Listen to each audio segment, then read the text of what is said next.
नमस्कार, जय हिंद, वंदे मातरम। एक बार फिर से आपका बहुत बहुत स्वागत है हमारे YouTube चैनल JRP के अंदर। आपको बता दें कि लोकसभा चुनाव का बिगुल बजते ही लोकसभा चुनावी तैयारियां जोरों तौर पर शुरू कर दी गई।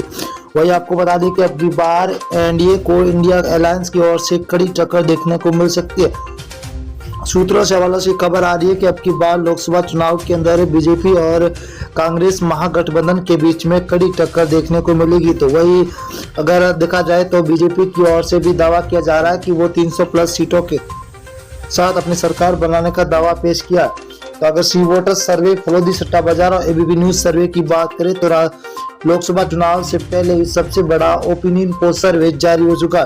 अब किसकी बनेगी सरकार, कौन मारेगा बाजीत, तो बने रहे हमारे साथ और वीडियो को आप अंत तक जरूर देखना। अगर आप हमारे यूट्यूब चैनल पर नए हो तो बेल आइकन दबाकर सब्सक्राइब जरूर करें। 545 सीटों का सबसे बड़ा पहला राज्य है कर्नाटक, जहां पर बीजेपी को 8 सीटें मिलती हुई दिखाई दे रही है, तो कांग्रेस को 15 सीट, वही जेडीएस को 5 और बीएसपी को 0, तो कुल 28 सीटें। अगर कश्मीर की बात करें तो कुल 6 सीटें, जहां बीजेपी को 1, आईएनसी को 3, पीडीपी को 2 और एनसी को 0 यहाँ पर सीटें मिलती हुई दिखाई दे रही है। ये सीटों का रुझान 2023 का है, बहुत ही बड़ा रुझान निकल के आ चुका है। हरियाणा की बात करें तो हरियाणा राज्य के अंदर कुल 10 लोकसभा सीटें, जहां पर बीजेपी को 4, कांग्रेस को 5, जेजेपी को 0, तो आम आदमी पार्टी को यहाँ पर 1 सीट मिलती हुई दिखाई दे रही है। 2024 के अंदर लोकसभा चुनाव है। और दिल्ली की बात करें तो दिल्ली के अंदर लोकसभा सीटें 7 है, 7 में से बीजेपी को 2 सीटें मिल रही है, तो वही कांग्रेस को 4, आम आदमी पार्टी को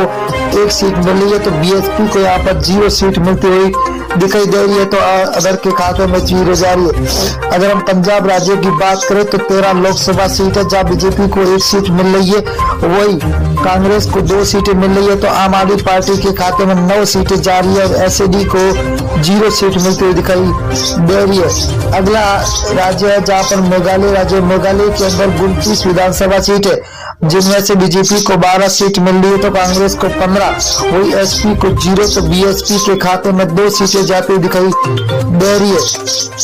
अगला राज्य झारखंड, झारखंड की बात करें दोस्तों तो यहाँ पर 19 लोकसभा सीटें, जहाँ बीजेपी को 6 मिल रही है, तो वही कांग्रेस के खाते में 8 सीटें जा रही है, तो जेएमएम के खाते में 5 सीटें जा रही है, तो आरजेडी के खाते में 0 सीट मिलती हुई दिखाई दे रही है।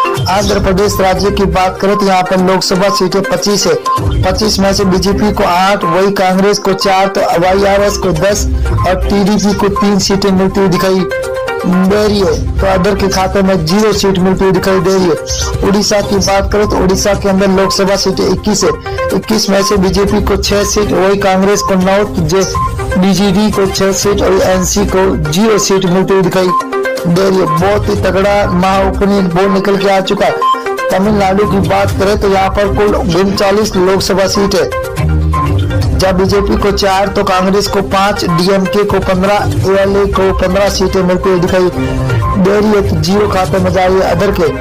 अगर अब बिहार राज्य की बात करें तो कुल 40 लोकसभा सीट है, जहाँ बीजेपी को 12 सीट मिल रही है, तो वही कांग्रेस को 5 सीट, आरजेडी को 15, तो जेडीयू को 8 सीटें मिलती हुई दिखाई दे रही है, तो अदर के खाते में 0 सीट मिलती हुई दिखाई दे रही है। अगला है राजस्थान, राजस्थान के अंदर कुल लोकसभा सीट है 25, 25 में से बीजेपी को 10 सीट है, तो कांग्रेस को 14 सीट, वही आरएलपी के खाते में 1 सीट जा रही है, तो आम आदमी पार्टी को यहाँ पर 0 सीट पर संतोष होना पड़ रहा है, तो अंदर खाते में 0 सीट। उत्तर प्रदेश की बात करें तो कुल 80 विधानसभा सीटें है, जहाँ बीजेपी को 32, वही कांग्रेस के खाते में 14, एसपीए के खाते में 27, बीएसपी को 2 सीटें, वही अदर के खाते में 5 सीटें जाती हुई दिखाई दे रही है।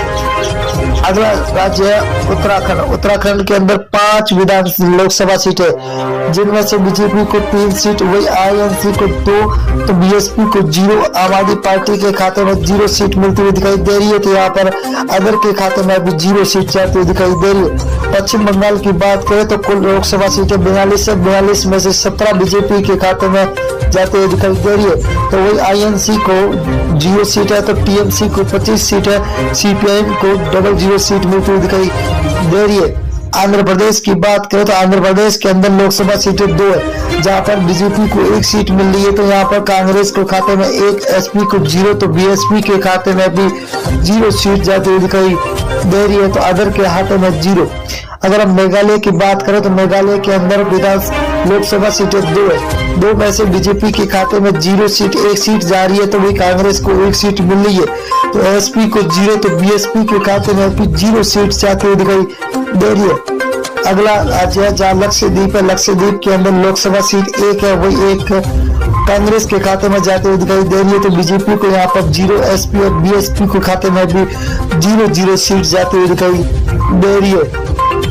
अगला राज्य है महाराष्ट्र। महाराष्ट्र के अंदर 48 लोकसभा सीटें हैं, जहाँ बीजेपी को 15, कांग्रेस के खाते में 14, तो एसएचएस को 10 और एनसीपी को 8 सीटें मिलती दिखाई दे रही है। तो अदर के खाते में 0 सीट जाती हुई दिखाई दे रही है। छत्तीसगढ़ राज्य की बात करें तो यहाँ पर लोकसभा सीटें 11 में से बीजेपी को 6 सीट मिल रही है। तो आईएनसी के खाते में 5, आम आदमी पार्टी को 0, बीएसपी को यहाँ पर 0 सीट मिल रही है। तो अदर के खाते में भी 0 सीट जाती हुई दिखाई दे रही है। तेलंगाना की बात करें तो कुल 17 लोकसभा सीटें, जहाँ बीजेपी को 3 सीट, वही कांग्रेस को 5, तो टीआरएस को 7, एआईएम को 2 सीटें मिलती हुई दिखाई दे रही है। बहुत ही बड़ा तगड़ा झटका लगता हुआ दिखाई दे रहा है। बात अगर केरल की बात करें तो केरल के अंदर 20 लोकसभा सीटें, जहाँ बीजेपी को 1 सीट मिल रही है, तो कांग्रेस को 10 सीटें, वही एलडीएफ को 9 सीटें मिल रही है, तो यूडीएफ को लगभग 0 सीट मिलती हुई दिखाई दे रही है। तो अदर के खाते में 0 सीट जाती हुई दिखाई दे रही है। असम राज्य की बात करें तो कुल 14 सीट है, जहाँ बीजेपी को 7, को कांग्रेस को 6, एआईयू को 3 और अदर के खाते में 0 सीट जाती हुई दिखाई दे रही है। बहुत ही बड़ा तगड़ा झटका सभी को मिलता हुआ दिखा। गुजरात की बात करें तो कुल 26 लोकसभा, जब बीजेपी को 12, कांग्रेस को 6, तो आम आदमी पार्टी को 8, बीएसपी के खाते में 0 सीट जा रही है। तो अदर के खाते में भी